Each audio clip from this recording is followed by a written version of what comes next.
دنیا کے کسی وظیفے میں وہ طاقت نہیں ہے جو اللہ کے نبی کے بتائے ہوئے مسنون اعمال میں،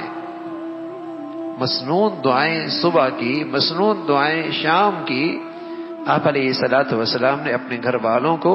یہ چیزیں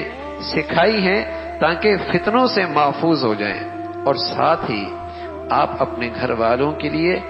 افضل عمل بھی بتاتے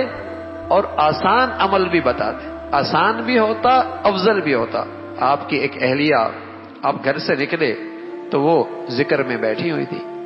آپ چاشت کے وقت گھر میں واپس لوٹے وہ ابھی تک ذکر میں بیٹھی ہوئی، ابھی تک ذکر میں بیٹھی ہوئی۔ تو حضور علیہ الصلوۃ والسلام نے اس سے فرمایا کہ دیکھو بھائی، ہم آپ کو چند کلمات بتاتے ہیں، اور یہ کلمات ایسے ہیں اگر تم نے ان کو 3 مرتبہ پڑھ لیا، 3 مرتبہ پڑھ لیا تو یہ تمہارے اب تک کا جتنا ذکر ہوا ہے اس سارے ذکر پر بھاری ہو جائے گا،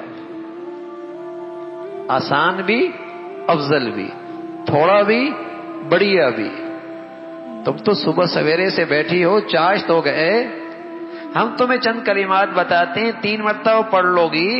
اس سارے ذکر سے یہ کلمات بھاری ہو جائیں گے۔ پھر رسول اللہ صلی اللہ علیہ وسلم نے وہ الفاظ سکھائے، سبحان اللہ وبحمدہ عدد خلقہ ورضا نفسہ وزینۃ عرشہ ومداد کلماتہ۔ یعنی اللہ کی کتنی حمد اور تعریف جتنی اللہ کی مخلوق ہے، اللہ کی کتنی حمد و ثنا جتنی اللہ کی خوشی ہے، اللہ کی کتنی حمد و ثنا جتنا عرش کا وزن ہے،